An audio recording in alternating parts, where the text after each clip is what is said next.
এ ফাতেমা, তোমারে আমি দেখার জন্য পাগল, কিন্তু আমি আমার স্বামীর কথাগুলো এমন করিয়া মানি। ফাতেমা রে, তুমি আমার ঘরে আসছো, আমি ঘরের দরওয়াজা খুলিয়া তোমারে ঘরে বসাবো, এই অনুমতি আমার স্বামীর নিকট থেকে আমি নিতে পারি নাই। বোনরে, তুমি আজকে চলে যাও, আগামীকালকে আমি আমার স্বামীর কাছ থেকে অনুমতি নিয়ে রাখব, তারপরে তোমার সঙ্গে আমি দেখা করব। ওই কাঠুরের বিবির নাম হলো জামিলা। ওই জামিলা ডাক দিয়া কয়, ফাতেমা রে বোন, তুমি চলে যাও। কান্নার কান্না করিয়া বিদায় করিয়া দিলি। ফাতেমা চলে আসলো, আল্লাহকে ডাক দিয়ে, আল্লাহ রে, এটা কেমন মহিলা, যেই মহিলা নবীর মেয়ের কথা শোনার পরেও দরওয়াজা খুলল না, আমার সঙ্গে দেখা করলো, এটা কেমন নারী। চলে আসছি। পরের দিন সকালবেলা ও মুসলমান রওনা দিয়েছি, ওই কাঠুরের বিবি জামিলার সঙ্গে দেখা করবি। ওই মুহূর্তে মা ফাতেমাকে ডাক দিয়ে বলল, হাসান ডাক দিয়া কয়, মা রে তুমি কই যাও? কয়, কাঠুরের বিবির সঙ্গে দেখা করার জন্য আমি জংলায় যাব।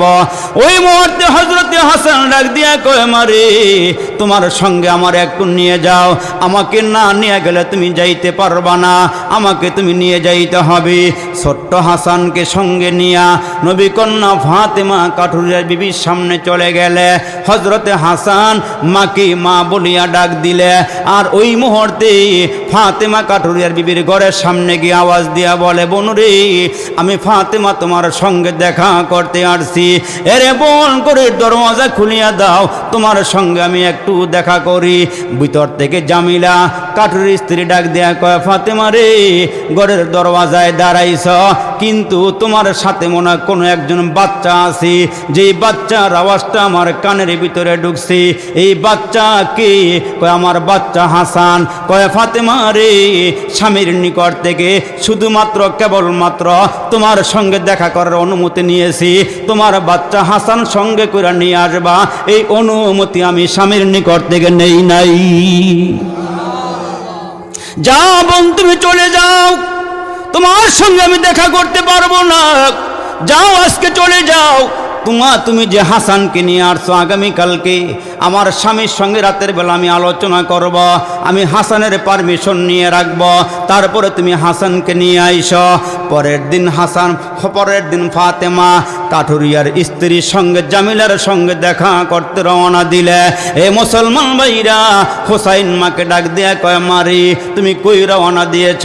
কয়, আমি কাঠুরিয়ার বিবির সঙ্গে দেখা করতে যাই। কয়, তুমি আমাকে সঙ্গে নিয়ে যাও। হোসাইন মাকে এমন করিয়া ধরল, কয়, আমাকে সঙ্গে না নিয়া তুমি যাইতে পারবা না, আমাকে সঙ্গে নিয়ে যাইতে হবে। হোসাইন মারে এমন করিয়া ধরল, নিয়ে যাওয়া লাগবে। কয়, তাহলে চলো। হযরতে হোসাইনকে নিয়ে গেল, আজকে হাসানকে ঘরে রেখে গেল। হোসাইনকে নিয়ে যখন ওই কাঠুরিয়ার বিবির ঘরের দরওয়াজার সামনে দাঁড়াইয়া ডাক দিয়া কয়, জামিলা গো, এ বোন তোমার সঙ্গে আমি দেখা করতে আসছি। কয়, তোমার সঙ্গে কে আছে? আমি একটা ছোট্ট কণ্ঠের আওয়াজ পাইলাম দরওয়াজার সামনে, তোমার সঙ্গে কে আছে? কয়, আমার বাচ্চা আছে। কোন বাচ্চা? কয়, হোসাইন। ওই মুহূর্তে জামিলা কাঠুরের স্ত্রী ডাক দেয়া কয়, ফাতেমা রে আমি তো হাসানের অনুমতি নিয়েছি, আমি তো হোসাইনের অনুমতি নেই নাই, আজকেও তোমার সঙ্গে দেখা করতে পারবো না। বোন গো, তুমি চলিয়া যাও। ওই মুহূর্তে ফাতেমা কান্না করে আর বলে, মালিক এটা কেমন নারী রে, কেমন মহিলা রে, স্বামীরে কেমন মানে, স্বামীর কথা কেমন করে পালন করি। এখন ওই ফাতেমা চলে আসছি, বাবার নিকট আইসা ডাক দেয়া কয়, আব্বা পর 3 বার গেলাম, ওই কাঠুরিয়ার স্ত্রীর সঙ্গে আমি দেখা করতে গেলাম, কিন্তু আমি তো দেখা করতে পারলাম না। আর আব্বা আমার বুঝে আসলো না, আমি আপনার মেয়ে, আমি হাসান হোসাইন, যে হাসান হোসাইন জান্নাতের যুবকদের সর্দার, আমি তাদের মা। আমার আমার স্বামী হইল শেরে খোদা, আল্লাহর বাগ। আমার স্বামী এমন দামি একজন স্বামী, যার শানে আপনি বলেছিলেন আমি মদিনার এলেমের শহর, আর ওই শহরের দরওয়াজা হইল আমার আলী। এমন একজন দামি সাহাবীর স্ত্রী আমি, কিন্তু ওই কাঠুরিয়ার বিবি আমার আগে আগে কেমনে জান্নাতে যাবি আমার বুঝে আসে না। আমার নবী ডাক দেয়া কয়, ফাতেমা রে, চিন্তার কোনো কারণ নাই, আমার আগে আগে বেলাল আল্লাহর জান্নাতে যাবে। আমার আগে আগে বেলাল জান্নাতে যাবে। জানো নি মা কেমনে যাবে? এ মা, তুমি জান্নাতের সর্দারনি হইবা, আল্লাহ পাক তোমার একটা জান্নাতের বাহন দিবে। ওই জান্নাতের বাহনে তোমারে উঠাইয়া জান্নাতে নিয়ে যাওয়ার জন্য একজন খাদেমা লাগবে। ওই কাঠুরিয়ার স্ত্রী তোমার খাদেমা হইয়া রশিদ দরিয়া দরিয়া তোমার টাইনা টাইনা নিয়ে যাবে। এজন্য মা তুমি হইবা মনিবা, ওইটা হবে আর তোমার দাসী। মনিবার চেয়ে দাসীর দাম কিন্তু বেশি নয়। মাগো, খাদেমা হইয়া তোমার আগে আগে তোমারে লইয়া জান্নাতে যাবে। আমাকেও হজরতে বেলাল, ওই যে বেলাল মক্কা শরীফে মদিনা শরীফে বেলাল আসার পরে মক্কার মানুষগুলো বেলালকে টানা হেসরা করে, বেলালকে আঘাত দেয়, বেলালকে কালো কাউয়া বলে ডাক দেয়। বেলাল মাঝে মাঝে আইসা আমার দরবারে কান্না করে আর বলে, আল্লাহ আমার নবী গো, আমার কি কোনো দাম নাই? আমারে তারা গোলামের ঘরে গোলাম বলে, আমারে কালো কাউয়া বলে, আমার কি কোনো দাম নাই? ওই মুহূর্তে পয়গম্বর ডাক দিয়া কয়, বেলাল রে, তুমি জানো হাসরের ময়দানে আমার আল্লাহ যখন আমারে জান্নাতের বাহনের মধ্যে উঠাইয়া জান্নাতে নিয়ে যাবি, বেলাল রে ওই দিন একজন খাদেম লাগবে, যে খাদেমটা আমার আমার বাহনটা জান্নাতের বাহনটার গলার রশিটা দইরা জান্নাতে নিয়ে যাওয়ার জন্য ওই দিন একজন লোক লাগে। আমার আল্লাহ তোমার ওই দিন এই সেবাটা করার তৌফিক দিবে, ক্ষমতা দিবে। তুমি আমার আগে আগে আমাকে জান্নাতে নিয়ে আল্লাহর জান্নাতে ঢুকে যাইবা। এই জন্য আমার মায়ের আগে 4 কাজ করিয়া মইর। 1 নম্বরে 5 ওয়াক্ত নামাজ পইর, 2 নম্বরে রমজান মাসের রোজা রাইখ, 3 নম্বরে স্বামীর খেদমত কইর, 4 নম্বরে পর্দা সহকারে জমিনে চলাফেরা কইর। এই নিজের সৌন্দর্য পর পুরুষকে দেখায়ও না।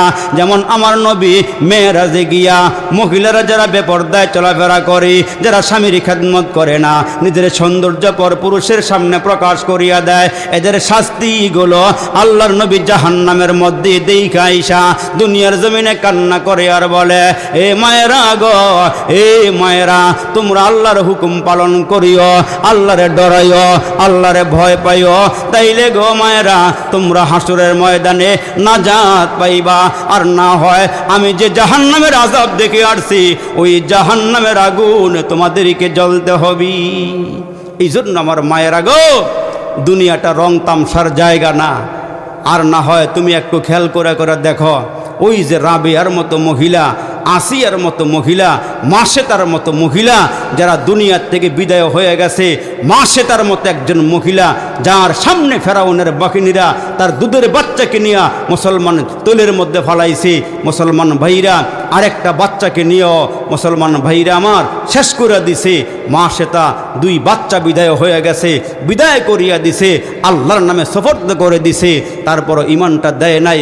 আসিয়ার মতো একজন নারী নিজেকে শেষ করে দিছে ফেরাউনের দরবারে। ফেরাউন স্বামী ছিল, রাজ দরবার ছিল, রাজ বিছানা ছিল, রাজকীয় খাবার ছিল, রাজকীয় পোশাক ছিল, ইমানের সামনে সব শেষ করে দিয়া, ইমানকে মুসলমান অগ্রাধিকার দিয়া ওই নারী দুনিয়া থেকে বিদায় হওয়ার সময় আল্লাহর কাছে দোয়া করছে, আল্লাহ তুমি আমার নিয়ে যাইবা। আল্লাহ, স্বামীর ঘর হারাইলাম, রাজত্ব হারাইলাম, সব কিছু হারাইলাম, দাসী হারাইলাম, নিজেকে শেষ করে দিলাম। আল্লাহ, এই মুহূর্তে মরার আগে দিয়ে তোমার কাছে একটা জিনিস চাই, আল্লাহ আমাকে স্বামী ঘর থেকে বাইরে করে দিছে, আল্লাহ তোমার কাছে আমার একটা ঘর দিও। সুবহানাল্লাহ বলে।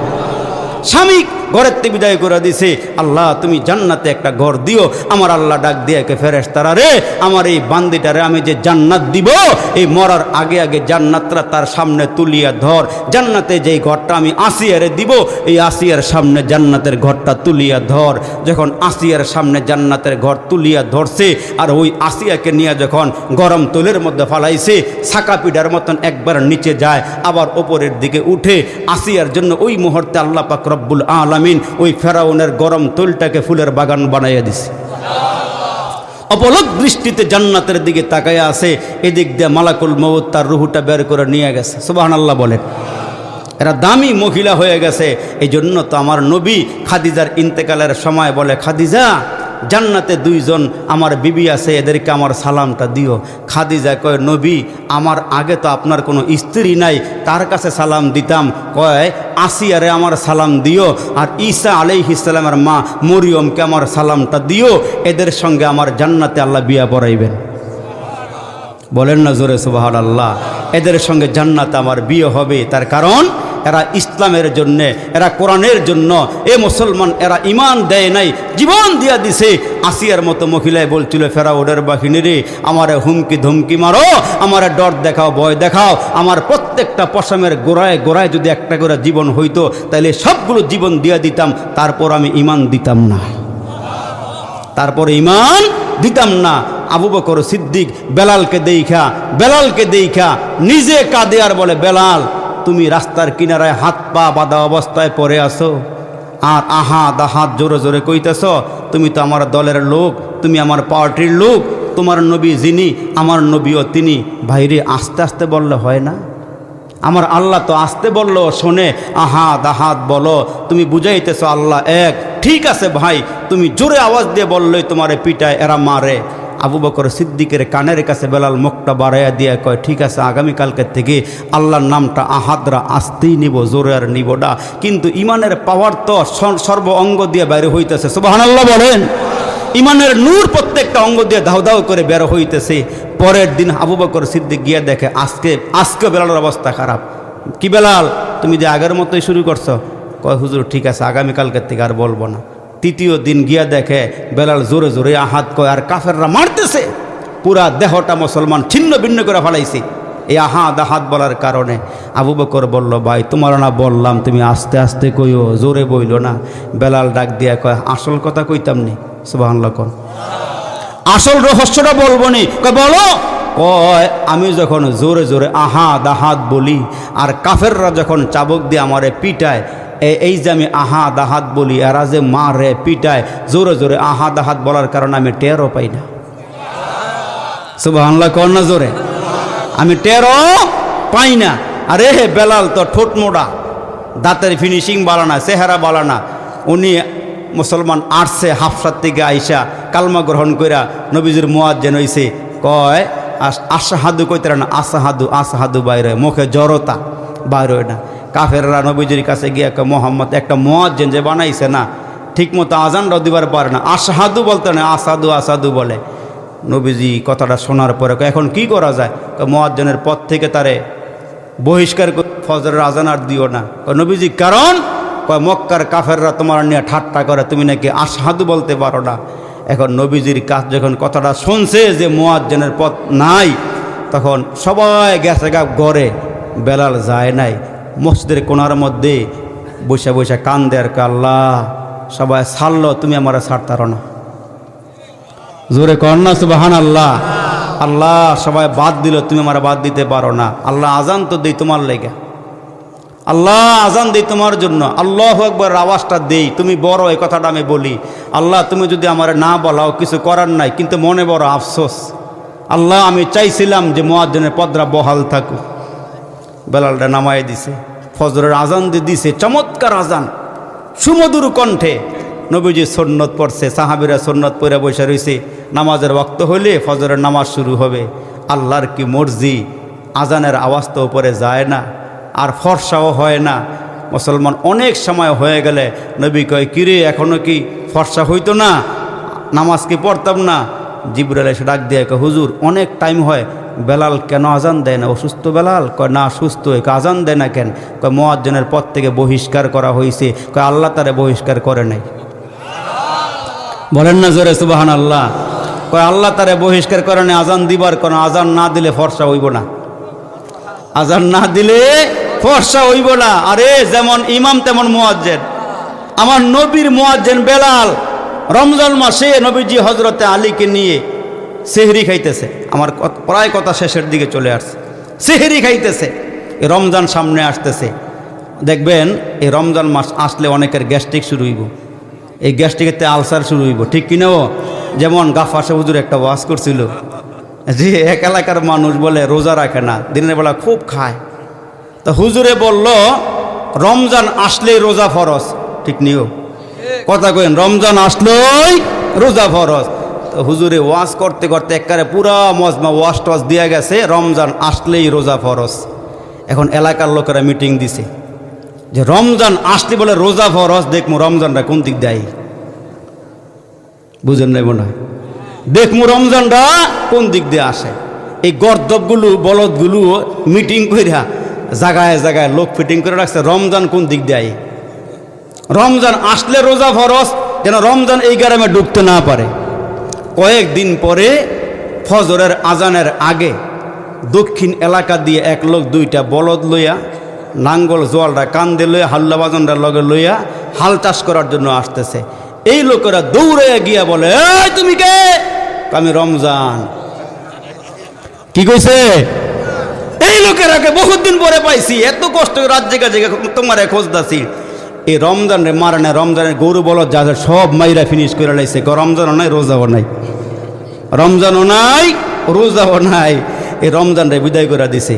আমগো রমজান সামনে আসেনি, কথা রমজান সামনে আসেনি, রমজান সামনে আইতেছে, প্রস্তুতি নেন। গ্যাস্ট্রিকের বড়ি যদি 20 না ধরে 40 খান, খাইয়া পেটপট ক্লিয়ার করে রোজা রাখতে হবে। প্রত্যেকটা বালকের জন্য রোজা রাখা কি, রোজা রাখা কি ফরজ। তো নবীজি এই রোজা সেহেরি খাইতেছে হজরতে আলীকে দিয়ে। তো বেলাল আসছে বাড়ির থেকে আইসা আজান দিব, আজানের টাইমের আগেই আসছে। আইসা কয় দেখে এই তো আমার ইমাম সাহেব হুজুরের খবর কি। তো নবীজির হুজুরের কাছে গিয়ে দেখে নবীজি হজরতে আলীকে নিয়ে সেহেরি খাইতেছে আর দুই জামাই শ্বশুরে বসে বসে কথা কইতেছে। তো হজরতে আলী কয় ঠিক আছে, একটু পরে আবার আসি। অনেকক্ষণ পরে আইসা দেখে আগের মতো নবীজি খানাও খায়, হজরতে বেলালকে নিয়ে আলোচনাও করতেছে। হজরতে বেলাল মনে করছে মনে হয় জামাই শ্বশুর বই আলাপ করতেছে, মনে হয় টাইমের খবর নাই, সেহরি খাইতে আছে, মনে হয় টাইম ওভার হয়ে যাইতেছে। বেলাল গিয়া সামনে আগ্রহে গিয়া কয়, আল্লাহ নবী, আল্লাহর কসম করে বলি সময় শেষ, সেহরি খাওয়া বন্ধ করেন। তো নবীজি যখন আল্লাহর নামের কসম খাইছে, বেলাল হাতটা উড়ে ফেলাইছে, হাত মুচ্চা টুচ্চা দিকে। বেলাল কয় আসছি নবী। কয় তুমি কইলা আল্লাহর নাম লয়ে কইলা যে আল্লাহর কসম করে কই সেহরি খাওয়ার টাইম শেষ। আমি এমন একজন নবী, যতক্ষণ না পর্যন্ত আমি সেহরি খাওয়া বন্ধ না করব সেহরির টাইম শেষ হবে না। আর একটু জোরে কোন সুবহানাল্লাহ। টাইম শেষ হবে না। যেই নবীর উসিলায় ডুবে যাওয়া সূর্য আবার উঠে পড়ে, যেই নবীর খাতিরে আল্লাহ দুনিয়াটা সুন্দর করে সাজায়া বানায় রেখে দিয়েছেন, আর ওই নবীর উম্মত আল্লাহ আমরারে বানাইছেন। এই জন্য আল্লাহ রসুল ডাক দিয়ে বলেন, আমি যেমন দামি আমার উম্মত তেমন দামি, আমি আগে জান্নাতে যাব, তারপর আমার উম্মতেরা জান্নাতে যাবে। সুবহানাল্লাহ জোরে বলেন। ওই দামি উম্মতগুলো মুসলমান কপাল দিছে একজনে, সিজদা দেয় গিয়ে আরেকজন রে, ঠিক কিনা জোরে কন। মুনি হলে এক বেডার, কামলা দেয় আরেক বেডার। রাগ হয়েছেন মনে হয়, কামলা হলে এক বেডার, মুনি খাটে গিয়ে আরেক বেডার। তো সেই বেডার রাগ হইব নি? তোরে বছরকে কামলা রাখলাম, বেতন দিয়ে আমি খাওয়াই, আমি তুই আরেক বেডার কাম করস। আল্লাহ কয় বান্দা কপালটা দিছি আমি আমারে সেটা দেওয়ার লেগা, তুই যখন আজারে বাজারে মাজারে বন্ডা ফিরে পায়ে সেজদা দেস, তখন আমার সহ্য হয় না। ওই যে এই দুইজনে স্বামী আর স্ত্রী, কথা লম্বা হয়ে যেতেছে, কষ্ট হইতেছে আপনাদের মনে হয়। স্বামী আর স্ত্রী, এই বেচারায় একটু হাবলা হাবলা বাবা আর কি, হাবলা বুঝেন তো, একটু ব্যাকল। তো বাজার সদাই করতে গেলেও দেখবেন অনেক বেচারা এমন আছে, একারে মাছের লগে তরকারি মিলাই আনে, লাউয়ের লগে চিংড়ি, ইলিশ মাছের লগে কালা বাগুন, একবারে মিলাইয়া বেড়ায়, এই পাশের বেড়ায় আনে। তো এই বেচারাই কইতেছে, তুমি বাজারে করতে গেলে তুমি গিয়া কুমড়ার লগে গিয়া লইয়া গিয়া ইলিশ মাছ, লাউয়ের ডোকার লগে লইয়া গিয়া ফাঙ্গাস মাছ, তোমার বাজারের কোনো সিস্টেম নাই। ওই হেই বেড়াই বালা বেড়ায় উঠটা কয়, তাইলে তুই হেই বেড়ার কাছে যাই গিয়া, আমার বাজার ভালো না লাগে, হাটটা ভালো লাগছে, যাই গিয়া কয় না, এটাকে যাও জামার লেগে গেছি রে, এমনি কইতেছি। যখন আরেকবারের প্রশংসা করলে নিজের বউ আরেকবারের প্রশংসা করলে মেজাজ গরম হয়ে যাগা। আল্লাহ ডাক দিয়া কয়, আমার জমিনে থাইকা আমার রিজিক খাইয়া আরেকবারের সিজদা দিলে আমি এমন রাগ হয়ে যাই, আমি এমন রাগ করি। তার কারণ এই কপাল আমার দেওয়া। কার দেওয়া? জোরে কোনে কার দেওয়া? তো সিজদা কার জন্য হবে? আরো জোরে বলেন, কার জন্য? আল্লাহর জন্য। এই কপালটা যেখানে সেখানে ঠেকাইয়ের না। আল্লাহ আমাদেরকে বোঝার তৌফিক দান করুক, বলেন আমিন। আর একটু জোরে আওয়াজ করে বলেন আমিন। আমার কথায় কষ্ট পাইছেন? মনে কোনো কষ্ট পাইছেন? কষ্ট পাইলেও আমরা ওই তো মুসলমান ভাইরা রে আমার, মুরব্বীর সামনে যখন চুতা একটা দেওয়া হলো, ওই চুতার মধ্যে ভর্তার বিল, মাছের বিল, গরুর গোশত থেকে নিয়ে যত আইটেমের বিল আছে সব দেওয়া হলে ডাক দিয়া কয়, চাচা আমরার এই হোটেলের নিয়ম হইলে খাইতে কোনো বাধা নাই, দ্বিতীয় কোনো বাধা নাই, আপনি খাইছেন অসুবিধা নাই, এ চাচা বিল পরিশোধ করে তারপরে বের হয়ে যান। চাচা মাথায় হাত দিয়া কয়, বাতিজারি আমি গ্রামের মানুষ, শহরের বাতিজার কাছে আসছিলাম, পাইলাম না। এ বাতিজারা, মনে করছিলাম তোমরা আমার বাতিজা, আদর আপ্যায়ন কইরা আমার হোটেলে ঢুকাইয়া খানা খাওয়াইলা, এখন আমার হাতে কোনো পয়সা নাই, কোনো টাকা নাই। ওই মেসিয়ার দৌড়াইয়া ম্যানেজারের কাছে গিয়া কয়, ম্যানেজারও এই লোকটায় যে খাওয়া খাইছে, রাক্ষুসায় খাইয়া হোটেলটা শেষ করে বলাইছে, এখন নাকি তার হাতে কোনো টাকা নাই, কোনো পয়সা নাই। ম্যানেজার ডাক দিয়া কই, দেরি করিস না, অন্দর মহলে ঢুকাইয়া দে, চিবার ভিতরে ঢুকাইয়া হাত পায়ে রশি লাগাইয়া বাঁধিয়া ফালাইয়া রাখ, যতক্ষণ না পর্যন্ত বিল পরিশোধ করতে না পারবে তার আগে কোনো সারাসারি নাই। এখন চাচারে ভিতরে ঢুকাইয়া বালাইছে। চাচা হোটেলের নিয়ম হইলে খানা খাইলে বিল দেওয়া লাগে। হাসরের কঠিন ময়দানে আমার আল্লাহ ডাক দিয়ে বলবেন, বান্দা তোমাদেরকে আলেম ওলামারা জান্নাত জাহান্নামের কথা বলিয়া 5 ওয়াক্ত নামাজের কথা বলেছিল, হালালকে হালাল জানবা, হারামকে হারাম জানবা, সুদ খাইতে পারবা না, ঘুষ খাইতে পারবা না, মিথ্যা বলতে পারবা না, পরকিয়া করতে পারবা না, জিনা করতে পারবা না, ব্যভিচার করতে পারবা না, নিজের বউডারে বেপরদায় ছাড়তে পারবা না, নাট্যমঞ্চের আসরে যাইতে পারবা না, মুসলমান খাজা গাজার মাজারে গিয়ে সিজদা দিতে পারবা না। যারা এই হুকুমগুলো তোমাদের সামনে করেছিল, যারা এগুলো মানো নাই, ওই হাসরের ময়দানে আল্লাহ যখন আমল নামাটা দিবে, তখন বান্দায় ডেকে বলবে, মালি হাজাল কিতাব, আল্লাহ তুমি এইটা কি দিলা, লা ইউগাদিরু সগীরাতাও ওয়ালা কাবীরাতান ইল্লা আহসাহা, কোনো কিছুই বাদ দেওয়া হয় নাই, সব কিছু আমার আমল নামার মধ্যে আছে। তখন বান্দায় আল্লাহর সামনে দাঁড়ায় বলবে, কি করলাম রে, কি করলাম রে, কি করলাম, সোনার যৌবন হেলায় খেলায় খোয়াইলাম, তারে না রে কইরা কইরা জীবন কাটাইলাম, আমরা সবাই জান্নাতেরই রাস্তা হারাইলাম। মাটি করো না মাটির তরে তোমার মহৎ জীবনটারে, মাটি করো না মাটির তরে তোমার মহৎ জীবনটারে, জীবন যৌবন দাতা জেনে বিলাও জীবন তাহার তরে। জীবনের মালিক কে? বড় করে বলেন। আল্লাহ পাক রব্বুল আলামিন বলেন, আল্লাযী খালাকাল মাউতা ওয়াল হায়াতা লিয়াবলুয়াকুম আইয়ুকুম আহসানু আমালা। আল্লাহকে বান্দা হায়াত দিলাম, আবার মরণ দিবা। এক সময় যখন মায়ের পেটে ছিলাম, এক ফোঁটা নাপাক পানি যেদিন আব্বার মাধ্যমে মায়ের রেহেমের ভিতরে ঢুকলো, ওইখানে আমরা মরা ছিলাম, ওইখানে আল্লাহ পাক রুহু দিয়া আমাদেরকে জিন্দা বানাইলেন, দুনিয়ার মধ্যে আমাদেরকে আল্লাহ পাক পাঠাইলেন। আমার আল্লাহ ডাক দিয়া কয়, হায়াত মউত আমি আল্লাহ দিয়া তোমাদেরকে পরীক্ষা করি, কারা ভালো আমল করো আর কারা খারাপ আমল করো। এটা পরীক্ষার হল। আল্লাহ সুদ খাইলেও কিছু কয় না, ঘুষ খাইলেও কিছু কয় না। ছেলের স্কুলে পাঠাইছেন পরীক্ষা দেওয়ার জন্য। কি দেওয়ার জন্য? আরে কথা বলেন, কি দেওয়ার জন্য? পরীক্ষা দেওয়ার জন্য ছেলেকে পাঠাইছেন। এখন ছেলে টুলের মধ্যে গিয়া বসছে, বসার পরে এখনও ছেলের হাতে পরীক্ষার প্রশ্নপত্র দেওয়া হয় নাই। ছেলেটা কাগজ কলম নিয়া ওই টুলের মধ্যে বইসা এমন কাঁপতেছে, মনে হয় যেন পুরো স্কুলটা কাঁপা শুরু হয়ে গেছে। স্যার সামনে গিয়ে দাঁড়ায়, কয় কিরে এমন কাঁপতেছস কেন? কয় স্যার না কাঁপতেছি না তো। স্যারকে আমি দেখতেছি দুইটা চোখ দিয়ে, তুই কাঁপতেছস? কাঁপস না মানে? কয় স্যার এখনও কাঁপা শুরু হয় নাই, যখন আমার হাতে প্রশ্নটা দেওয়া হবে তখন স্কুলটা সহকারে কাঁপা শুরু হইব, তখন স্কুলটা সহকারে কাফা শুরু হইব।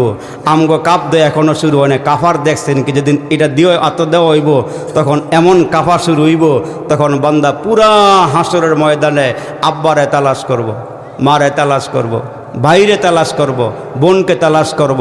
তার প্রমাণ কোরআনে আছে না নাই? বলেন জোরে আছে না নাই?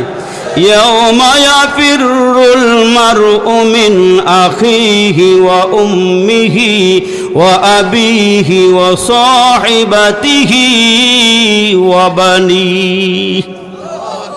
ওই মানুষটা হাসরের ময়দানে পেরেশান হয়ে যাবে, আমলনামাটা পাওয়ার পরে পেরেশান হইয়া ওই ময়দানে নাজাত পাওয়ার জন্য, জান্নাতে যাওয়ার জন্য, জাহান্নাম থেকে মুক্তি পাওয়ার জন্যে আমলনামার দিকে তাকায় দেখে গো গুনাহ আর গুনাহ, গুনাহ আর গুনাহ। এগুলো দেখার পরে ওই মুহূর্তে বান্দা আল্লাহকে ডেকে বলবে, আল্লাহ আমলনামার দিকে তাকাইয়া দেখলাম গুনাহ আর গুনাহ। আল্লাহ বলবেন এখন তুই জাহান্নামে যাবি। ওই বান্দা ডেকে বলবে, আল্লাহ জাহান্নামে দেওয়ার আগে আমি একটু হাসরের ময়দানে আমার আত্মীয় স্বজনের কাছে একটু গিয়া দেখি আমার নেক আমলের সঙ্গে এদের কাছ থেকে কিছু নেকি নিয়া জোড়া তালে দিয়া তোমার জান্নাতে যাওয়া যায় কিনা।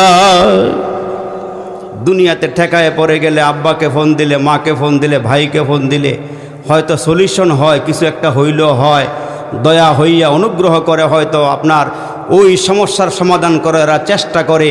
হাসরের ময়দান এমন একটা ময়দান হবে, ওই ময়দানে বান্দায় একটা নেকির জন্য শট হয়ে গেলে হাসরের ময়দানে আব্বার সামনে গিয়ে দাঁড়াবে। আল্লাহ কোরআনে বলেন আবিহি, বাবার সামনে গিয়ে বলবে, আব্বা আমার আমল নামায় মোটামুটি ভালোই নেক আমল আছে, কিন্তু আমি আজকে ধরা পড়ে গেছি, আমার একটা নেক দরকার। আমি আপনার সন্তান, আপনার ঐরসের মাধ্যমে আমি দুনিয়াতে আগমন করছি, আব্বা আমার একটা নেক আমল দিয়ে একটু সহযোগিতা করে জান্নাতে দেওয়ার একটা ব্যবস্থা করে দেন। ওই দিন বাবাই কি বলবে? তাফসিরি কারকরা বলেন আব্বা মুখ ফিরায় কইব, তুমি আমার সন্তান না, আমি তোমার বাবা না। নাউজুবিল্লাহ কোন, তুমি আমার সন্তান না, আমি তোমার বাবা না। এমন একটা ময়দান হবে, এমন একটা সময় হবে, ওই সময় কেউ কাউকে চিনবে না। ভাই ভাইয়ের কাছে যাবে, ভাই বোনের কাছে যাবে, সবাই মুখ ফিরে নেবে। এই লোকটা যখন একেবারে মালিকের কাছাকাছি আসবে, তখন একজন লোক একটা নেক নিয়ে বসে থাকবে। ওই লোকটার পেরেশানি দেখা ওই লোকটা বলবে, ভাই তোমার এত পেরেশানি কেন, কি হয়েছে তোমার? কয় ভাই তাকায়া দেখতেছি আমার আমলনামার নেক ভরা, কিন্তু একটা নেকের লেগা আমার পাল্লাটা হালকা হয়ে গেছে। আমি আল্লাহর কাছ থেকে একটু সময় নিয়া হাসরের ময়দানে ঘুরতেছি, একটা নেকি নিয়ে লইয়া আমারটা পুরা করে জান্নাতে যাইতে পারি। পাল্লাটা হালকা হয়ে রয়েছে, একটু ভারী করে করতাম পারি। কয় কারণ কি হয়েছে? কয় আমার একটা নেকি লাগে। এই লোক কয় নেকি আছে কয়টা? কয় আছে 99টা। এখন লাগে কয়টা? কয় একটা। ওই লোক মাথায় হাত দিয়া কইব, যেই লোকটা 99টা নেক দিয়া জান্নাতে যাইবার পারে না, আমি একটা দিয়ে কি করবো? কয় ভাই তুই লইয়া যা, আমি জাহান্নামে, তুই জান্নাতে যা। সুবহানাল্লাহ জোরে কর, আল্লাহু আকবার, আল্লাহু আকবার। একটা নেকি দিয়া এই লোক এখন গেছে গা শূন্য হইয়া, কিছুই নাই। আমার আল্লাহ সব দেখেনি? বল দেখেনি? আল্লাহ সব দেখে। আল্লাহু আকবার। আমার মুসলমান বাবাজিরা রে, আল্লাহ পাক ডেকে ডেকে বলবেন, ফেরেশতারা রে এই দুটারে ধইরা আমার সামনে নিয়ে আয়। 99 নেকিওয়ালা এবং 1 নেকিওয়ালা দুইজনকে ফেরেশতারা ধরে আল্লাহর সামনে নিয়ে আসবে। আল্লাহ ডেকে ডেকে বলবেন, কি রে কি হইছে বল, তোদের মধ্যে কি হইছে বল। 99 নেকিওয়ালা বলবে, আল্লাহ হাসরের ময়দানে ঘুরিয়া ঘুরিয়া আব্বার কাছে গেলাম, মায়ের কাছে গেলাম, ভাইয়ের কাছে গেলাম, বোনের কাছে গেলাম, কেউ তো একটা নেকি দিয়া সহযোগিতা করে নাই। ফিরে আসছিলাম জাহান্নামের দিকে।